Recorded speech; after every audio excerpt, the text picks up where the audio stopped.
vous avez passé une bonne nuit, que je ne vous ai pas empêché de dormir avec le sujet d'hier. Ce n'est pas l'objectif. Bon. Est-ce que vous avez des questions par rapport à ce que l'on a abordé hier? Il y avait des questions, des remarques. Est-ce que la méthode que je vous propose, un peu sympa, un peu rigolote pour aborder ce sujet-là de façon décomplexée, est-ce que ça vous va? Non, la méthode, tout va bien, on a bien compris, on a saisi, on a vu que les perspectives étaient futuristes, tout ça. Le petit X, c'est qu'on n'arrive pas à tout noter. Alors, il ne faut pas tout noter. Voilà. Il ne faut pas tout noter. Les choses qui doivent être notées, je vais vous les dire au fur et à mesure. Ce que l'on a vu hier, c'est très juridique. Et comme je vous l'ai dit, ce sont des choses pour lesquelles, de mon point de vue, il faut être accompagné par des vrais juristes. Un laboratoire ne peut pas seul déposer un brevet. Et puis on a l'impression que c'est une sorte de commissariat d'une application ou d'une méthode que vous avez appliquée chez vous, quelque chose comme ça. C'est une méthode qu'on applique chez nous. Moi, de toute façon, comme je vous l'ai dit, effectivement, c'est ce que nous mettons en œuvre. Chez nous, ça marche.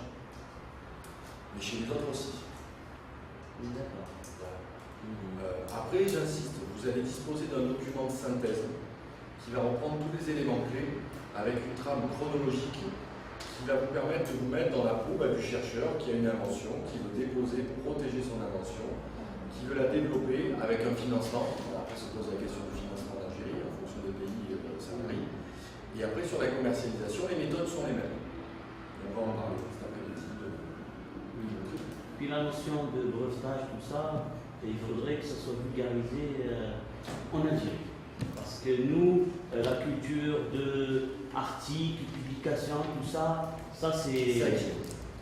Mais côté breveté, tout ça, c'est nous. Moi j'insiste, vous verrez le document que vous aurez à l'issue de la formation va vous permettre d'avoir les éléments essentiels pour poser des stratégies liées à la brevetabilité de vos projets. Avec une méthode. Petit 1, si j'ai une invention, je dois faire ça. Petit 2, je dois faire ça. Voilà. Quelque chose de simpliste et pratique. Là, vous voyez la présentation, j'y mets beaucoup d'exemples. C'est une présentation où tout n'est pas écrit parce que je parle beaucoup. Le but c'est que ce soit visuel, c'est pas un résumé de tout ce qu'il faut faire. Le document que vous aurez sera beaucoup plus explicite et vous permettra. Moi, j'aurais tendance à vous dire, vous êtes libre de prendre les notes que vous voulez, bien sûr, mais ce n'est pas nécessaire de tout prendre en compte. Les exemples, notamment qu'on a vu hier sur les situations, ce n'est pas nécessaire. Les grandes lignes, les choses sur lesquelles j'insiste, là oui, et encore vous les retrouverez dans le document. Donc, tranquillisez-vous, vous disposerez d'un document, et puis après, dans tous les cas, le sujet est tellement complexe que déjà là c'est énormément vulgarisé, et après, on ne peut pas plus se vulgariser. Parce qu'un dépôt de brevet, à la base, dites-vous qu'un brevet, un bon brevet, c'est un minimum de 60 pages. Entre la description, l'inventivité, la nouveauté, des revendications, c'est un bon brevet. C'est des spécialistes qui font ça, non? Ce sont des spécialistes qui font ça. Chez nous, comme je vous le disais hier, on a des ingénieurs brevets qui font que ça. C'est leur travail. C'est ça. Ça veut dire que le chercheur qui est là, il a son invention, il consulte l'ingénieur chargé de lui établir son brevet et il le guide. Tout à fait. Donc, allez-y, madame. En fait, moi, j'avais une question par rapport à la SAT, c'est-à-dire le nombre de projets à financer par année. C'est-à-dire, est-ce que tous les projets déposés vont être financés, s'ils sont sélectionnés, bien sûr, ou vous avez un nombre limité par année? On n'a pas de nombre limité. On fait en sorte d'avoir un certain équilibre, de voir d'avoir des brevets intéressants qui permettent d'apporter de l'argent en commercialisant, et d'autres on les protège, ne serait-ce que pour la valeur scientifique. Comme des fois, vous trouvez des sociétés qui peuvent pas commercialiser leur travail d'un côté professionnel. Il a les idées, il a le produit, Nous, dans notre modèle français, nous assurons une demande pour protéger. Impérativement. Donc on protège, c'est pas pour autant qu'on va valoriser. شفت راعيت لهم تعيش ديك الساعه Pour revenir à ce que l'on a vu hier, donc, ça c'est acquis, propriété intellectuelle, ce sont trois choses, tout ce qui est lié au droit d'auteur, les industriels, c'est surtout ce qui nous concerne, et potentiellement un savoir-faire. Okay. Donc, je passe sur ce qu'on a vu sur la marque. Vous aurez donc un récapitulatif de tout ça. Aujourd'hui, donc, ce que je vous propose sur la matinée, c'est beaucoup moi qui vais parler encore. Cet après-midi, Anastasia va vous parler du volet de la maturation. Comment nous sommes organisés pour développer nos technologies. Alors, on ne va pas l'aborder sous l'angle scientifique. On va le développer sur quelle est notre méthode pour proposer une augmentation de TRL de la technologie avec le financement qu'on apporte. Voilà. Donc, on a vu des exemples aussi. Ce que l'on fera dans la matinée, on fera une pause à 9h30, on fera une pause à peu près dans 1h, 1h10, sur les dans le café. Et, alors, hier on avait fini sur ce masque-là qui a plu à tout le monde, vous avez vu le brevet, donc ce brevet excessivement épais, j'allais dire en quantité, tout a été détaillé, pour rappeler le prestige des chercheurs puisqu'ils apparaissent sur le brevet, et pour eux c'est intéressant. Et aujourd'hui donc, on va voir la procédure pour déposer un brevet. Alors vous allez me dire, mais moi à quoi ça me sert la procédure? Parce qu'il faudrait qu'on ait des juristes avec nous. Ben en fait, en disant ça, vous vous trompez. Parce que vous êtes chercheur, vous avez besoin de connaître la procédure pour déjà avoir une bonne visibilité de à quel moment votre projet est déposé pour être breveté et donc le top que vous allez avoir pour pouvoir faire de la publication. Et de la même façon, connaître la procédure, ça va vous permettre de savoir dans quel délai vous devez faire évoluer votre invention si vous voulez toujours la protéger, au-delà de la durée légale. Et aussi, c'est important de connaître la procédure, parce qu'en fonction de l'inventivité de votre process, vous allez vous poser la question de savoir si vous voulez la protéger en Australie, la protéger au Japon, la protéger au Brésil, la protéger en Europe. Et donc vous, en qualité de chercheur, c'est important de connaître cette procédure-là. Moi, ces slides-là, je les ai écrites en me mettant dans la peau du chercheur. Je me suis pas mis dans la peau du juriste qui va accompagner le chercheur. Il n'y a pas d'intérêt. Hein. Donc, comme on l'a vu hier, un dépôt de brevet, ça se fait auprès de l'organisme national dans votre pays qui protège les brevets. Vous voyez le nom, je l'ai vous savez Donc, l'examen de la demande de brevet se fait par l'office et il y a une émission de rapport de recherche.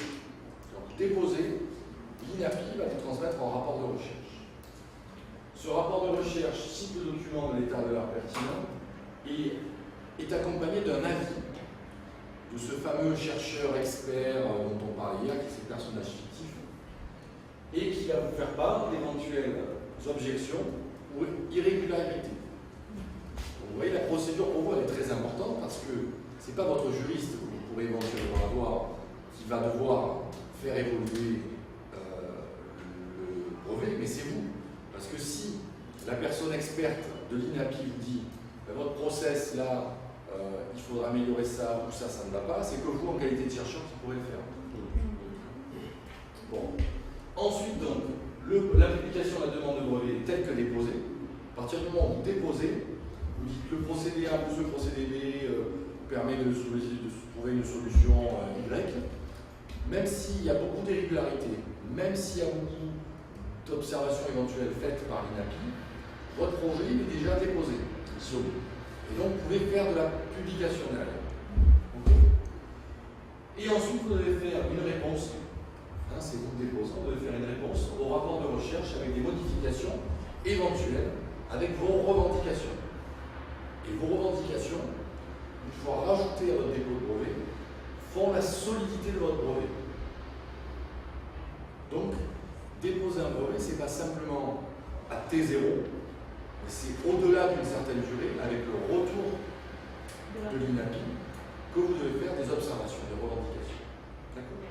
Et là, vous consolidez encore plus votre rôle. Et si tout va bien, je considère une durée environ de temps T0. Je vais vous montrer la durée, justement. Donc, si tout va bien, après vous avez votre dépôt de brevet, vous êtes certifié, tout va bien. Donc, on est à T0, vous faites la demande de brevet. Dans les 9 mois, vous allez avoir l'INAPI qui va être dans l'obligation. Alors, nous, en France, c'est 9 mois. Je pense que chez nous, c'est la même chose. Je peux me tromper. Donc, dans les 9 mois, vous avez le rapport de recherche, le RRM, qui vous est envoyé par l'INAPI. Vous devez faire une réponse avant 18 mois. Et après votre brevet, il est publié. Et on peut le trouver sur les sites internet que je vous ai montré hier. Et après la délivrance du brevet global, là en revanche, c'est de 3 à 7 ans. Mais à partir du moment où vous avez déposé là, votre truc est protégé. Votre invention est protégée. D'accord? Là, vous consolidez, là c'est publié, le monde entier, en tout cas là où vous êtes, pardon, l'Algérie, ou les pays que vous avez décidé de protéger, c'est publié. Voilà. Et après, le brevet est publié. Donc ça, c'est dans le monde idéal. Quand est-ce qu'on peut l'explorer? Ah, la publication. Là, j'ai pas bien. Il va être uniquement publié dans les pays où on a protégé. Oui, dans un premier temps. Non, mais il va être publié à l'échelle internationale Non, et il est protégé dans les pays dans. Alors, ça dépend. Ça dépend de l'office du pays dans lequel vous êtes. Moi, je ne sais pas si l'INAPI fait une publication au niveau international. En France, l'INPI le fait, mais effectivement précise que ce n'est valable que sur le territoire où c'est protégé. Sur l'INAPI, je ne sais pas, donc je ne peux pas vous dire. C'est-à-dire que les gens ailleurs ne peuvent pas consulter ou avoir une idée sur. Normalement, oui, je pense que oui, mais je ne voudrais pas vous donner une fausse vérité. De mon point de vue, je pense que l'INAPI fait une publication qui est accessible à l'international, précisant que la protection vaut sur l'Algérie. Mais je ne suis pas expert sur la protection de votre office. Alors, ensuite, je vous propose un cas pratique. On a un dépôt de brevet, donc, en janvier 2016, déposé à l'INAPI. Vous voulez faire une publication. La publication décrivant l'invention. Vous voulez le faire en avril. Okay. Et le dépôt de demande de brevet, il y a un dépôt de demande de brevet italien sur votre invention, le même, mais qui arrive au 1er juin. L'invention X peut-elle être protégée en France? On va dire qu'on est, alors pas en France, en Algérie. On a déposé en Algérie. L'invention X peut-elle être protégée en Algérie? L'invention X peut-elle être protégée en Italie? Vous avez dit qu'on a 6 mois pour le droit. Ça devrait être protégé. Tout à fait. Donc, on a le type de pays qui ne confère qu'une protection dans le pays où il est déposé, ça on le sait bien. Et le droit de priorité, c'est une fiction juridique. En théorie, donc, il faudrait déposer simultanément dans tous les pays. Mais le droit de priorité est instauré par une convention de 1883, cette fameuse convention de Paris, dont vous avez parlé hier, et qui permet à une personne ayant réalisé un premier dépôt dans un pays de l'Union d'effectuer de l'Union, c'est pas l'Union européenne ou l'Union de je ne sais trop quoi, c'est en fait la convention de l'Union de Paris. Convention internationale où tous les pays internationalement ont reconnu la protection des inventions. Et donc, dans un certain délai, un délai correspond qui bénéficiera à la date de dépôt. Ça veut dire qu'à partir du moment où vous déposez, vous avez la possibilité, c'est protégé. Okay. Et les dépôts effectués par les tiers et les publications intervenues dans ce délai sont alors inopposables. Vous êtes tranquillisé. Okay. La durée du droit, c'est 12 mois. Ok, 12 mois, pas 6 ans, 12 mois. Droit de priorité reconnu donc au niveau de 176 États à travers le monde. La Convention de Paris, c'est 176 États. Ok. Donc, ce qu'il faut vous dire, c'est qu'à partir du moment où vous déposez, vous êtes tranquille sur cette ligne. Donc, dépôt de demande brevet en France. J'ai un délai de priorité de 12 mois. Nouveau dépôt en Italie. Donc, la publication non opposable. Si l'italien veut faire autre chose, vous êtes peinard pendant 12 mois. D'accord? Alors, ensuite, au niveau du volet international, comment ça se passe? Ça se passe comme ça. Vous déposez en Algérie, pour moi, j'ai bien fait, on va dire que en Algérie, on dépose en Algérie, vous avez un délai de priorité sur 12 mois. Et ensuite, À 12 mois, vous devez vous poser la question si vous déposez au PCT. Le PCT, c'est le Patent Community Treaty. C'est le traité pour les inventions internationales. Et sur ce délai-là, vous avez la possibilité de rajouter donc, entre le T0 plus les 12 mois, vous arrivez à 30 mois, vous devez arriver aux phases nationales. Les phases nationales, c'est quoi? C'est le stade où vous devez décider si vous voulez protéger dans notre pays. Et le PCT, comment ça s'appelle? Le PCT, c'est les 176 pays en fait. C'est toujours le traité de Paris. Et la particularité, c'est que le PCT, c'est par zone. Vous avez la zone américaine, vous avez la zone euro, et après vous avez quelques pays tels que le Japon, vous avez le Brésil, vous pouvez avoir l'Australie, vous pouvez avoir tout ce qui est Inde. Et ça, donc, il faut y penser. Vous savez que vous avez seulement 30 mois, à partir du moment où vous déposez donc la T0, 30 mois, à un moment donné, au 30e mois, fin du 30e mois, il va falloir savoir si vous voulez protéger au-delà de votre pays. Passer ce délai, fini. Les gens, c'est 30 mois, est-ce qu'il y a des fonds supplémentaires? On va en parler des frais. On va en parler juste après. Donc, exemple. Je dépose mon brevet. Je suis chercheur. Je peux faire ma publication scientifique dès que j'ai déposé. À plus de 12 mois, je peux, dès plus de 12 mois, mon délai de priorité, je peux, à 12 mois, envisager le dépôt en PCT. Mais pas au-delà de 32 mois. Mon brevet, en général, il est publié à plus de 18 mois, comme on l'a dit précédemment. Donc c'est connu internationalement, je propose j'ai ce brevet. Mais derrière, à plus de 30 mois, j'ai les phases nationales. Si au-delà de ces phases nationales, comme le brevet est publié, je peux très bien avoir un japonais qui décide à plus de 30 mois de me prendre mon brevet. Okay. Donc le coût, pour nous en France, je ne sais pas chez vous en Algérie, pour nous en France, c'est 5 000 € pour déposer un brevet. Si je veux le déposer, faire un dépôt PCT, juste donc à plus de 12 mois, pour juste dire je veux déposer au niveau international, et après j'ai un délai qui court pour choisir quel pays, je dois rajouter 6 000 €. Je suis déjà à 11 000 à 12 mois. Coûte de l'argent. C'est pas qu'un juriste dont vous avez besoin pour les dépôts de brevet. C'est le financier. Quelle que soit la nature de l'invention. Quelle que soit la nature de l'invention. Je dépose ma boîte d'histoire avec la poubelle intégrée, comme je dépose un clou. Voilà. Donc ça fait des sous. Et après, alors là, on bascule dans une autre dimension. En fonction de la zone où je veux protéger, c'est plus ou moins cher. À plus de 30 mois. Ça va de 15 000 € à 100 000 €. Au Japon, c'est 50 000 €. Aux États-Unis, c'est 70 000 €. En Chine uniquement pour. En Chine? En Chine, je ne sais plus. En Chine, non protège pas. C'est ça. En Chine, c'est tellement il y a plein de choses. C'est du copier-coller. On va produire à grande échelle. Donc voilà, en termes de tarifs, à peu près. Je pense qu'en Algérie, ce sont les mêmes tarifs. En fait, la production est algérienne.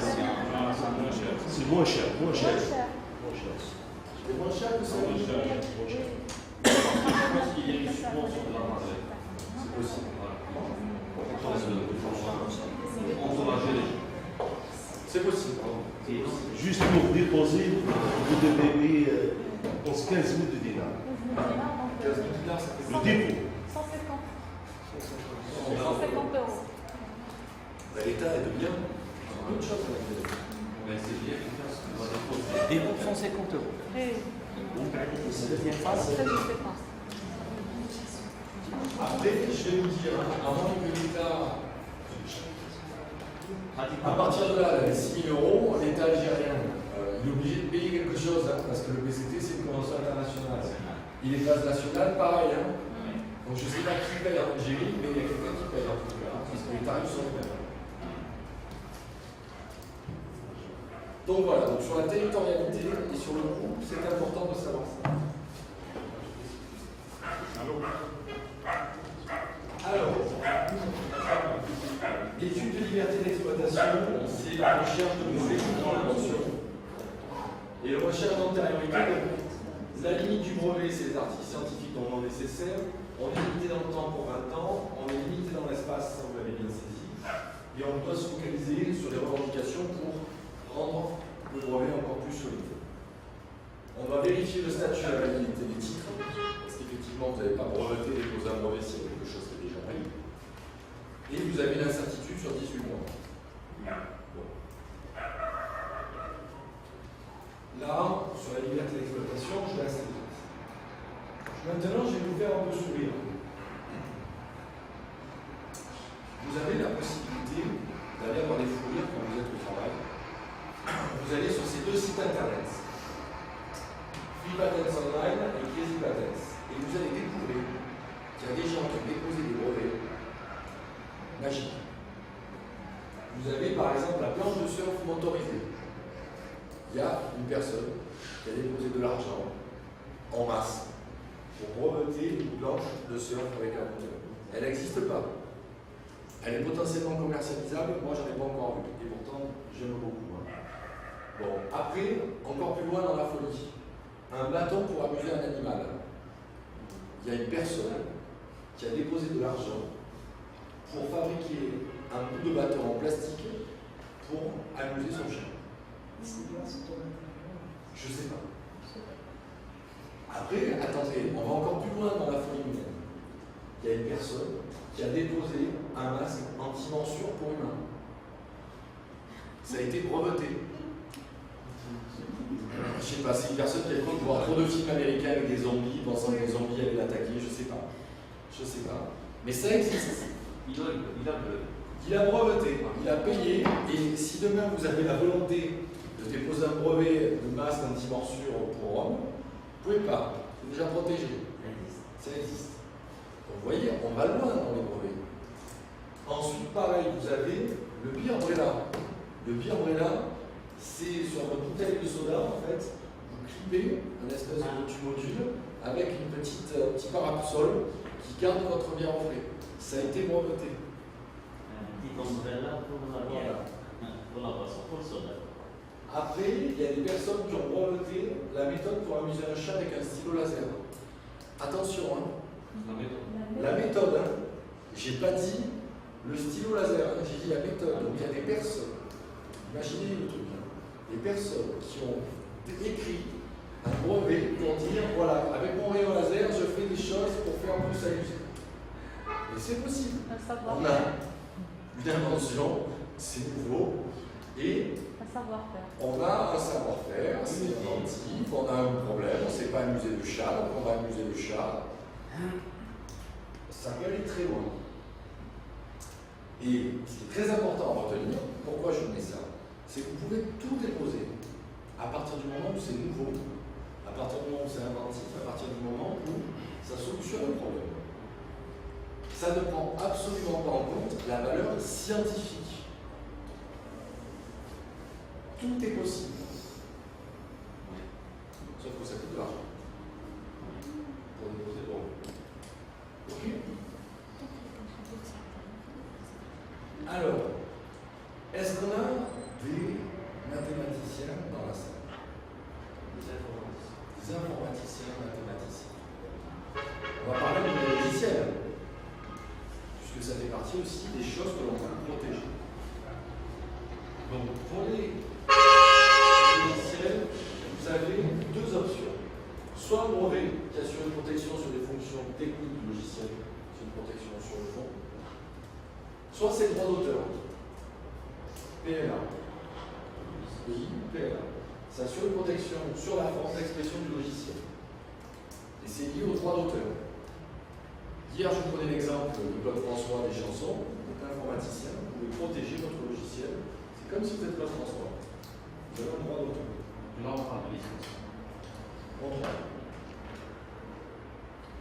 Donc, modalité de protection. L'octroi de la protection est conféré à l'auteur du seul fait de la création d'une forme originale. Il faut avoir concrétisé formellement l'œuvre. Mais ça exclut tout ce qui est idée, concept et méthode de la création. On peut protéger par le droit d'auteur l'œuvre inachevée ou en cas d'élaboration. Votre logiciel peut être partiellement rédigé, votre ligne de code. Vous pouvez le protéger. C'est un matériel de conception préparatoire. Et vous pouvez protéger donc une ébauche, une maquette, un dossier d'analyse fonctionnelle, une documentation de conception intégrée au logiciel et des prototypes. Les prototypes sont là. Alors l'originalité, elle est toujours là. Originalité logicielle, il faut qu'il y ait un apport intellectuel fourni par l'auteur. Il faut qu'on sente la personnalité de l'auteur et effort de personnalisation dépassant la logique automatique et contraignante. En somme, si votre logiciel est le résultat d'un calcul de votre ordinateur, vous ne pouvez pas le protéger. Si en revanche votre logiciel est la somme de votre jus de cerveau, pour employer cette expression, là vous pouvez protéger. Le titulaire des droits, donc créateur, inventeur et titulaire, et l'exception pour le logiciel, donc là c'est un article au niveau international d'évolution automatique des droits patrimoniaux dès lors le développement a lieu dans le cadre des fonctions du salarié ou ses instructions. Ça, on va en parler un peu plus après, parce qu'en fonction du rattachement de votre contrat, si vous êtes dans un contrat, vous êtes salarié chez IBM, votre code, si dans votre contrat il est stipulé que vous êtes codeur, il n'est pas à vous, il est à IBM. Ok. Et tout ce qui est droit moraux appartient à l'auteur salarié. Alors, on va aborder très rapidement, ça c'est du détail, mais c'est juste pour nous sensibiliser, parce que vous êtes dans des laboratoires, vous n'êtes jamais seul la plupart du temps. Donc, toujours sur le logiciel, le cas des œuvres à plusieurs auteurs. Vous avez une œuvre de collaboration. C'est un logiciel avec plusieurs auteurs, personnes physiques. Le principe, c'est tous les auteurs sont propriétaires. Okay. Une œuvre collective. Le logiciel est réalisé par une équipe coordonnée par une personne physique. Le principe, c'est que le propriétaire, c'est le commanditaire. En somme, sur les logiciels. Vous ne pouvez pas prendre votre laboratoire, on va travailler tous les jeunes. Vous donnez le résultat, c'est à vous. C'est important à savoir ça. Mais chef, et c'est pas l'institution. On va en parler après, en fonction du commanditaire et de son contrat. Une œuvre composite, donc une œuvre composite dérivée, donc c'est un logiciel nouveau qui a incorporé une œuvre préexistante dans la collaboration de l'auteur à cette dernière. Donc là, ça appartient à l'auteur qui a développé. Ok. Alors, là, je vais très vite. Le logiciel, donc vous avez les logiciels, vous avez les droits communs et la protection. Je ne vais pas rentrer dans le détail. Il y a plusieurs éléments qui doivent être pris en considération. Ça va être joint au document, ça, je vais vous faire suivre. Mais en fonction du type du logiciel, qui est détenteur, qui est pas le détenteur, bon voilà. Ça, de mon point de vue, c'est pas important, c'est trop détaillé. Je l'avais mis au cas où on est plusieurs personnes, vous disposerez de ces éléments dans le document. D'accord? Alors, pareil. Petit comparatif, ça c'est utile. Parce que donc on a vu qu'un logiciel, on peut soit le breveter, et puis il y a également une dimension de droit d'auteur. Portée juridique du brevet, c'est large, et le droit d'auteur c'est plus résumé, c'est juste votre code source. La durée du brevet c'est 20 ans, le droit d'auteur c'est 70 ans. Comme Claude François. Quand vous parlez de droit d'auteur, quelle est la différence entre le droit d'auteur et la paternité? C'est la même chose, c'est la même chose. Portée géographique, donc c'est le pays donné. En revanche, quand on est sur le droit d'auteur, c'est au niveau mondial. Claude François, ses œuvres sont protégées pendant 70 ans au niveau international. On ne peut pas copier les paroles d'Alexandre Alexandre. Et de la même façon, vous êtes propriétaire d'un logiciel que vous avez écrit, vous mettez en droit d'auteur, vous êtes propriétaire de code source pour 70 ans. Nature de l'API, donc, c'est un type de propriété industrielle pour le brevet. Mais en revanche, vous n'avez pas de site de pays. Et vous vous avez droit à développer après votre brevet, si vous le souhaitez. Le coût est élevé pour un brevet, et pour le droit d'auteur, c'est très réduit. Protéger le droit d'auteur, c'est rien, c'est une toute petite somme d'argent. Globalement, ça veut dire que si je publie quelque chose, c'est le droit d'auteur. Attention, que pour le logiciel. D'accord. On parle que du logiciel. Le logiciel est protégé 70 ans. Oui. Si vous faites le choix de le mettre en PLA, si vous souhaitez le breveter, c'est autre chose. Par contre, si je le brevette et je paye, il n'est protégé que 20 ans. Non, mais la force, c'est moins lourd. Le brevet, c'est pas les mêmes retombées. C'est pas les mêmes retombées. Regardez, je reviens là-dessus. Ah, il gagne rien. C'est juste de connaissance. C'est-à-dire que 20 ans, il arrive à le commercialiser, tout ça, et 70 Tout ans, dépend de la c'est... stratégie que vous voulez. Oui, oui. Le brevet vous assure une Ça, on l'a vu protection. hier, non? On l'a vu hier. Le brevet, c'est en fonction donc, des fonctionnalités techniques du logiciel. Et le droit d'auteur, c'est en fonction de la forme d'expression du logiciel. C'est pas la même chose. Ok. Bon, je suis allé vite sur le logiciel. C'est très détaillé. C'est à savoir. Bon. Là maintenant, on va parler du savoir-faire. Alors, le savoir-faire, il n'y a pas de protection spécifique dans le code de la propriété intellectuelle. C'est issu de la doctrine. La doctrine, vous savez, c'est cette façon, c'est un cumul d'expériences qui sont connues et qui sont reconnues et qui permettent de dire ça, on connaît. Donc, le savoir-faire, c'est un ensemble de connaissances pratiques ou techniques non brevetées. Okay. Il y a 4 caractéristiques. 1, il faut que ce soit secret ou difficilement accessible. La notion de secret est impérative. C'est cumulatif, hein, il faut les 4 conditions. 2, il faut qu'il y ait un intérêt commercial. 3, il faut qu'on puisse l'identifier. Et 4, ça peut être reproduit par quelqu'un d'autre. Ça, c'est votre savoir. Mais attention, il ne faut pas mélanger la compétence du savoir-faire. La compétence à savoir reproduire des sabots en bois et la compétence à avoir créé le premier sabot en bois. C'est du savoir-faire. La compétence, oui. La compétence pour faire des sabots de bois et la compétence d'avoir su faire, donc le savoir-faire, le premier sabot de bois. Et par contre, le savoir-faire, ça ne confère pas le droit d'interdire. Parce qu'à la base, le savoir-faire doit toujours rester secret. Donc vous ne pouvez pas interdire un secret puisqu'il est inconnu. Comment ça peut breveter cette méthode pour amuser? Attention, on ne brevet pas là. C'est pas du savoir, c'est pas du brevet du savoir-faire. C'est autre chose. Mais On va en parler. Savoir-faire. Vous avez donné cet exemple des gens qui ont breveté une technique pour. C'est pas le savoir-faire. Le savoir-faire, c'est quelque chose qu'on entend une personne, mais les autres. C'est une méthode. La méthode du chat, ça peut être considéré comme un savoir-faire. Cette méthode-là, il ne faut pas l'apprendre parce qu'on ne sait pas la valeur de ce truc. Moi, je vous parle de savoir-faire.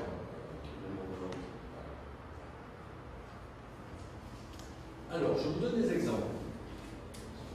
Le savoir-faire, ça peut être une méthode de vente. Ça peut être un procédé de fabrication. Ça peut être le plan d'une machine et ça peut être aussi le code source d'un logiciel. Le code source, hein, pas le logiciel. L'avantage du savoir-faire, c'est illimité dans le temps, c'est adapté pour les procédés et c'est gratuit en théorie. Et quand est-ce qu'on a recours au savoir-faire?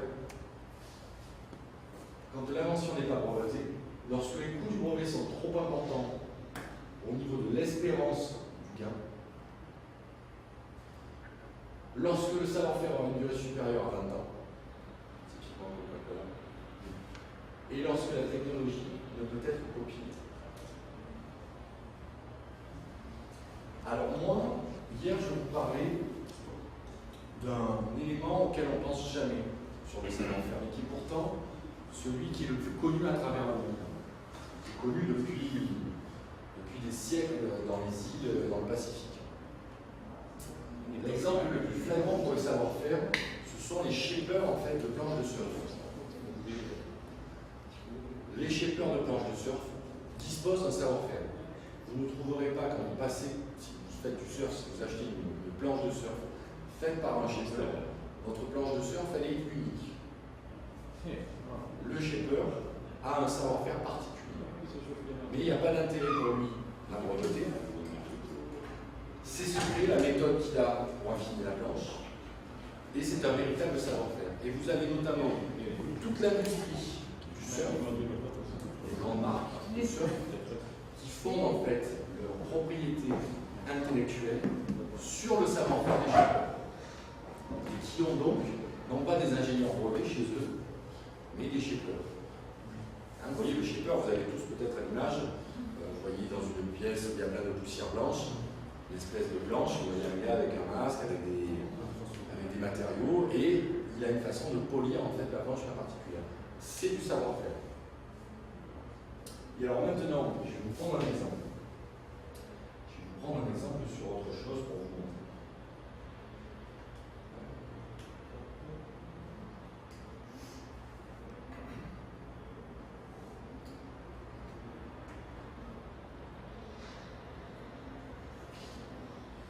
Je vais vous montrer un exemple de marque de surf parce qu'on pourrait se dire ça fait relativement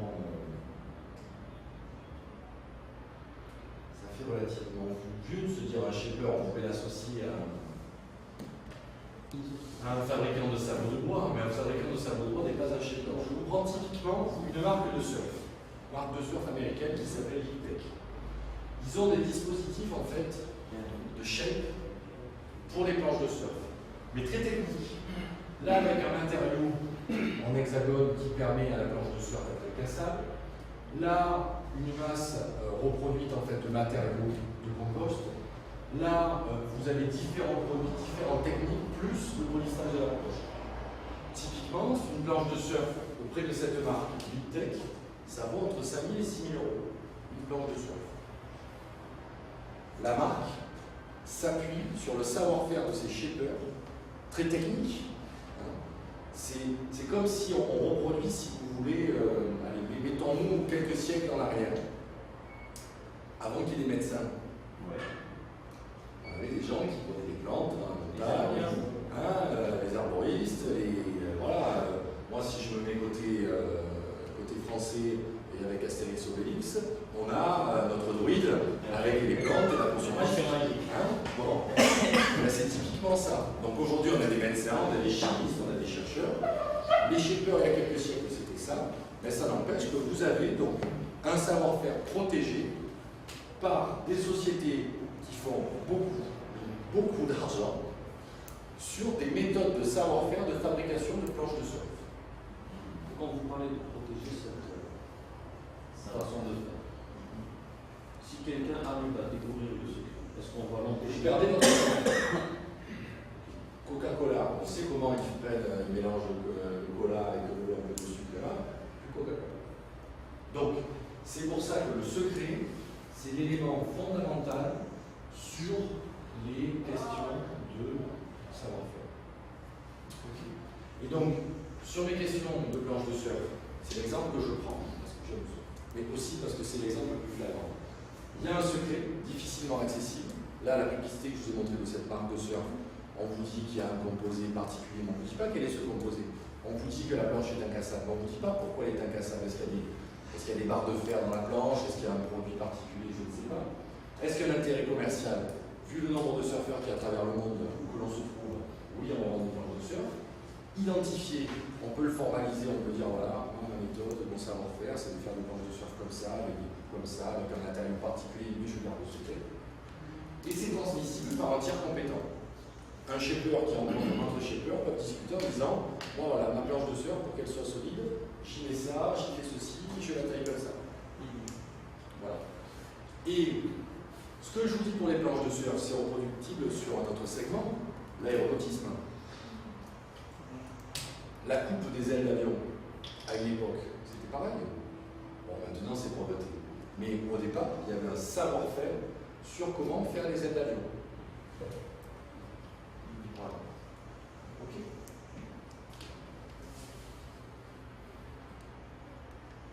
Alors, propriété littéraire artistique. On va en parler quand même, parce qu'on a parlé de l'API, mais on a vu que la PLA pouvait considérer aussi tout ce qui est trait au logiciel.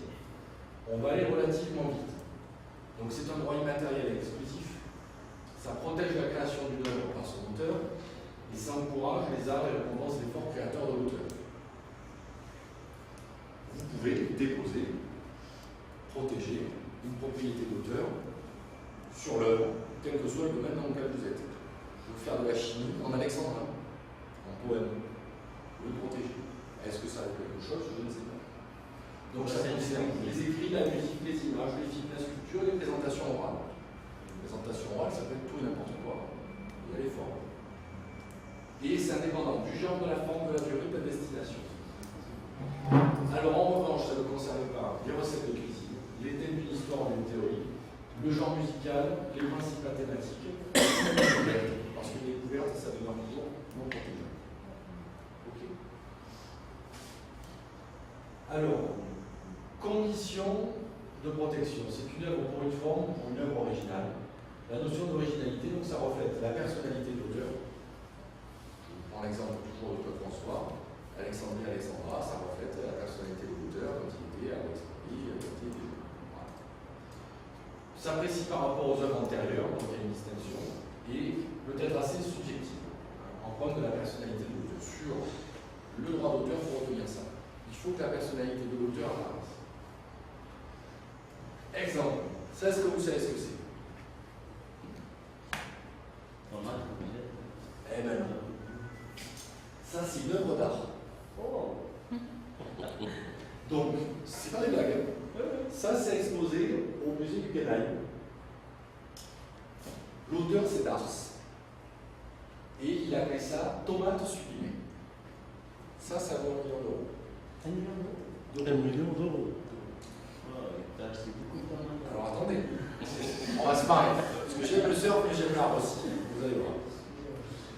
Donc, l'auteur, cet auteur, Dars, a exprimé sa personnalité en disant moi, si je prends une photo d'une tomate avec une courgette et une autre tomate un peu plus loin, c'est une œuvre d'art. C'est pas des blagues. Hein. Je vous dis, je l'ai vu en vrai. Nous on en vit. Hein. Moi j'en ris aussi. Ce qui m'agace le plus, c'est que pourquoi je suis pas artiste en fait. Vu l'argent que ça peut coûter. Bon, ça c'est de sortir hors de son contexte. Dans une formation comme ça paraît un peu saugrenu. L'auteur en fait a dû produire dans sa carrière beaucoup de choses et qui font que maintenant ça c'est considéré comme une œuvre d'art. Parce que combien on a, si on va sur les sites de vente d'art contemporain, on a des personnes qui jettent du sang sur une toile blanche, c'est une œuvre d'art. Si moi je fais ça, demain ça vaut 0. Si je m'appelle Salvatore Dali, ça vaut plus d'argent. Bon, donc ça dépend de la globalité de votre œuvre, de votre carrière, naturellement. Et ça, c'est une œuvre d'art. Considéré comme tel. Après, je vois qu'on a le temps. Je vais vous raconter une histoire sur la protection des œuvres d'art, parce que c'est utile aussi. Et là, je reviens sur la présentation. Je vais vous raconter une histoire.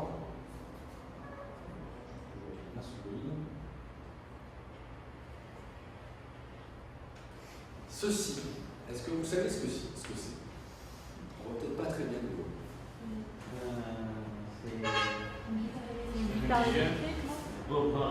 Ceci, c'est une œuvre d'art qui a été vendue à New York chez Christie's. 1 700 000 $. On aime ou on n'aime pas? On aime ou on n'aime pas? Ça, c'est un règlement avec une C'est base. ça. Je vais vous raconter l'histoire. L'histoire, en fait, ça c'est une œuvre d'art de Richard Prince. Je vous invite à aller découvrir Richard Prince. Non, c'est pas le nom de l'auteur qui a fait ça, c'est Richard Prince. L'histoire est la suivante. Richard Prince, artiste contemporain, dans le monde un peu d'Andy Warhol, à New York, dans les années 70. Bon, le monsieur, je crois qu'il est mort, il est là-haut.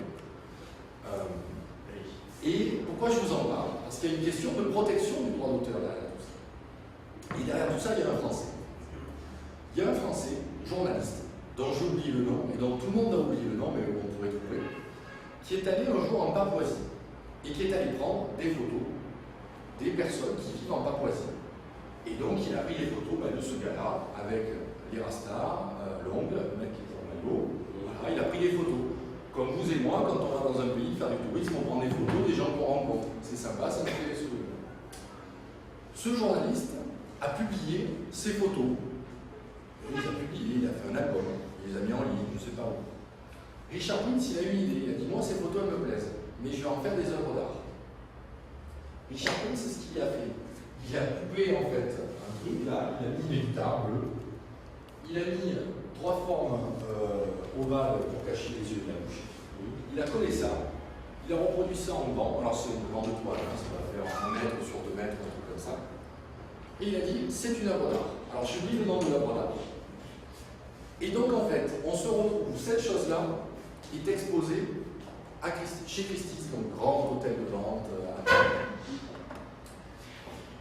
Et le Français, il a découvert en fait qu'il y avait un auteur contemporain d'art qui avait pris ses photos, qui avait collé de merde, hein, parce qu'on va mettre franc, un sac de merde, de trucs bleus, et il a décidé de le vendre chez Christie's 1 million d'euros. L'œuvre est conçue à des fins pédagogiques. Là, on n'a pas le droit d'utiliser. Et si c'est un brevet, vous ne pouvez pas l'utiliser. Parce que ça implique le droit d'intérêt.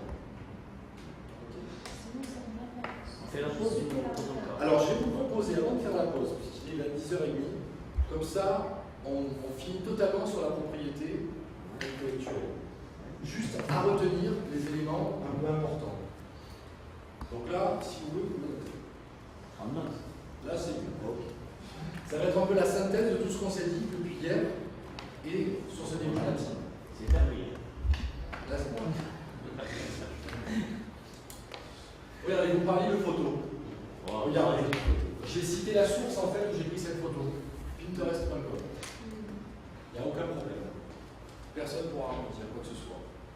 Cette photo, je l'utilise, je cite, et dans la charte de Pinterest, on dit qu'on peut utiliser les photos et les reproduire. Okay. Alors, publication et communication. Protéger puis publier. C'est la règle essentielle que je vous invite à suivre. Et pas l'inverse. Vous ne publiez pas et vous ne protégez pas après, ça n'a pas de sens. Protégez et vous publiez.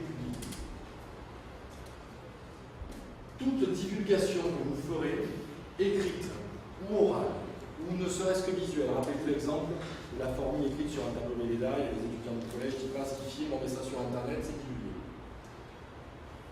Donc, ça empêche ou ça limite la protection de l'invention par un brevet. Ok. Une fois le dépôt de brevet réalisé,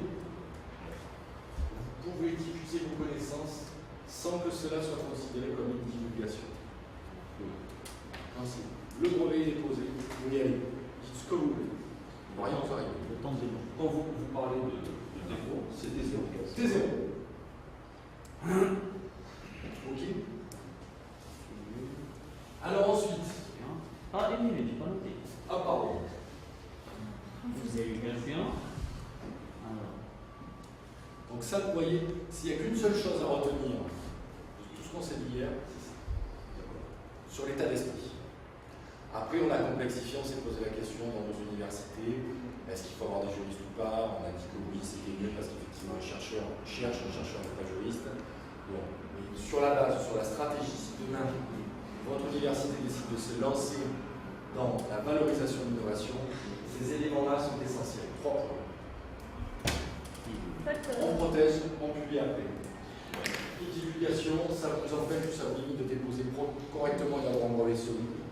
Et une fois que vous avez déposé votre brevet, allez-y, vous divulguez. Mais une fois déposé à T0, on n'est pas sûr qu'il sera par la suite breveté. Si on aura par la suite un rapport négatif. Même si vous avez un rapport négatif, vous allez protéger. vous avez un rapport de recherche. Mais on ne va pas divulguer quand même, non? Si. Parce qu'en fait, vous avez à T0, vous déposez. Vous avez après, dans un délai de 6 mois, le rapport de recherche de l'organisme qui vous est adressé. Vous avez la possibilité d'améliorer votre brevet sur 18 mois. Et après, même si vous ne l'améliorez pas, il est à vous, si vous payez. Donc il n'y a pas de problème. Et après, vous faites le choix de le mettre en phase nationale ou pas. Mais il est à vous. La personne qui a inventé le masque anti-morsure humaine, ça vaut rien. Mais il a déposé quand même. C'est un gros. Ok. Alors, après, les autres éléments à retenir. Bon, là, les dessins, je les ai pris sur Internet, il n'y avait pas de droit d'auteur, je les ai pris, j'ai le droit, j'ai pas signé. 6 écueils, selon moi, à éviter. Si l'invention n'est pas nouvelle, laissez tomber. Vous vous rappelez, hier, j'ai beaucoup insisté sur la nouveauté.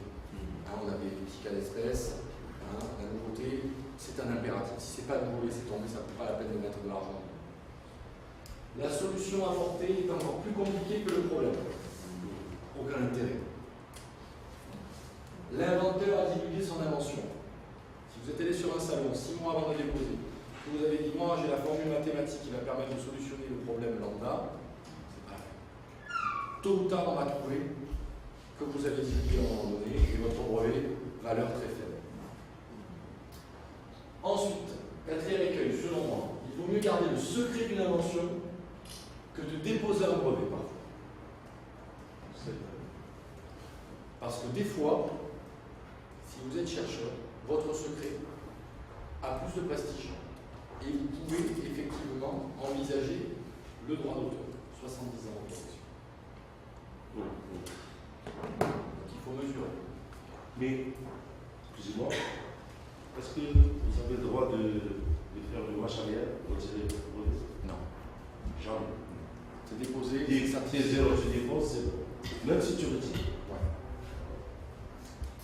Ensuite, s'il n'y a pas d'adéquation avec le marché, là, le petit dessin m'avait fait rire parce qu'effectivement, le collant à 3 jambes, ça va servir à personne, à part à celui qui a une troisième jambe, ils sont 3 ou 4 dans le monde.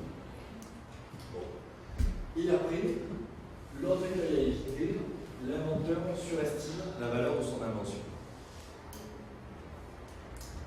J'en reviens au masque anti-morsure. Celui qui a déposé ça. Il a surestimé son invention. Il croyait quoi? Que tout le monde sur la planète Terre allait se mettre un masque anti-morsure? Ou il croyait peut-être qu'il y aurait une invasion de zombies et qu'il fallait se protéger, qu'on mettait des petits masques zombies pour pas se faire mordre? Bon, c'est l'exemple type. Donc pour moi, ces éléments-là, c'est essentiel. Donc, en conclusion, on va vite. Parce que ça, c'est des choses qui sont acquises. Le brevet, ça permet de se protéger d'une invention d'ordre technique. C'est-à-dire une invention qui apporte une solution technique à un problème technique. C'est votre cœur de métier. Si vous avez qu'à retenir un élément, c'est le brevet. Ça permet d'interdire la copie, la distribution, l'utilisation ou l'exploitation. Et le brevet est valable 20 ans pour une invention donnée sur un territoire donné. Après 20 ans, c'est. la base. Après 20 ans, c'est. Tout à fait. Ok. 20 ans. Sur les brevets, les éléments de synthèse à retenir. L'invention doit être nouvelle avec une application industrielle. On en a parlé. Vous avez tous ces exemples que je vous ai donnés. La planche de surf, le masque Décathlon, le pare-choc, toutes ces choses-là, voilà. C'est nouveau, c'est inventif, donc il n'y a pas de problème. Le brevet doit être décrit de façon suffisamment claire et complète pour qu'un homme de métier puisse le reproduire. C'est un élément essentiel. S'il n'y a que vous qui pouvez reproduire cette chose que vous avez faite dans votre labo, si l'homme de métier ne peut pas le faire, moi je vous invite plutôt à garder le secret. On revient à nos écueils tout à l'heure. Ok. Attention à ne pas s'auto-antérioriser. Dans le sens où il ne faut pas que vous vous mettiez dans la posture de vous dire mon invention d'il y a 10 ans, que j'ai découvert dans mon labo, je l'ai brevetée, je vais la breveter maintenant. Ça veut dire faites des recherches d'abord. Assurez-vous de l'antériorité de l'existence de l'état de l'art. C'est important. Et attention aux conclusions dans les articles scientifiques.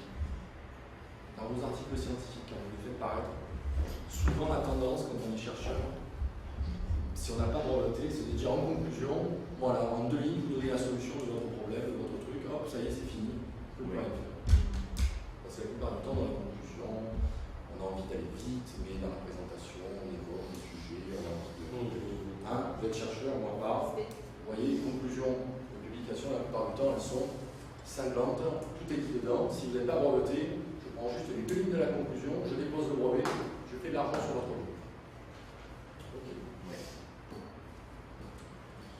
La propriété donc intellectuelle, c'est l'actif à valoriser si vous voulez faire de l'innovation. Si vous ne voulez pas faire de l'innovation, faites de la recherche. Si vous voulez faire de l'innovation, de la recherche, valorisez l'innovation. Okay. Mais elle ne peut pas suffire à enclencher un processus de valorisation. Pourquoi? Et on va y venir après la pause. Ce qu'il faut prendre en compte, c'est donc l'API, c'est la brevetabilité, mais c'est aussi lié à la liberté d'exploitation. Vous pouvez, en étant propriétaire de votre brevet, céder la liberté d'exploitation à quelqu'un d'autre. L'environnement contractuel aussi. Il va falloir faire des contrats pour tout ça, parce que votre brevet, c'est pas tout de le mettre sur une étagère à l'ONAPI si au final vous n'utilisez pas. Le marché, y a-t-il des industriels qui sont intéressés par votre techno? On en revient à l'inventivité qui apporte une solution à un problème. Votre problème doit avoir une démonstration industrielle. Si vous faites juste un brevet que ça ne sert à rien, ça ne sert à rien. Se mettre des ailes de mouche collées sur le front, ça n'apporte rien, ça ne s'industrialise pas, ça ne va se vendre à personne. Okay. Maturité technique de l'invention, ça nécessite un développement. C'est la deuxième partie de la formation cet après-midi. Et l'aspect humain, c'est un peu ce que l'on trouve moi maintenant dans les différentes formations que j'ai faites dans les universités de Tunisie, du Maroc et maintenant en Algérie. Est-ce que l'université dans laquelle vous êtes, est-ce que le recteur a la volonté de faire du transfert de technologie? Est-ce que vous voulez faire de l'innovation? Moi je ne sais pas. C'est une stratégie nous qu'on emploie à l'heure actuelle sur notre territoire en France. Est-ce que demain dans votre laboratoire vous avez la volonté de valoriser la recherche? C'est à vous de répondre. Donc l'aspect humain. Parce que tout ce que l'on fait là aujourd'hui, si demain, à jeudi midi, moi vous me dites non, mais Stéphane, vous êtes sympa, mais nous, au final, on ne demande pas de valoriser l'innovation. Voilà. C'est comme ça. Ok? Ok. Voilà. Je vous propose de faire la pause maintenant. Oui. Et on va aborder les techniques contractuelles post-protection sur la deuxième partie de cette matinée. 10h30. On est très bien.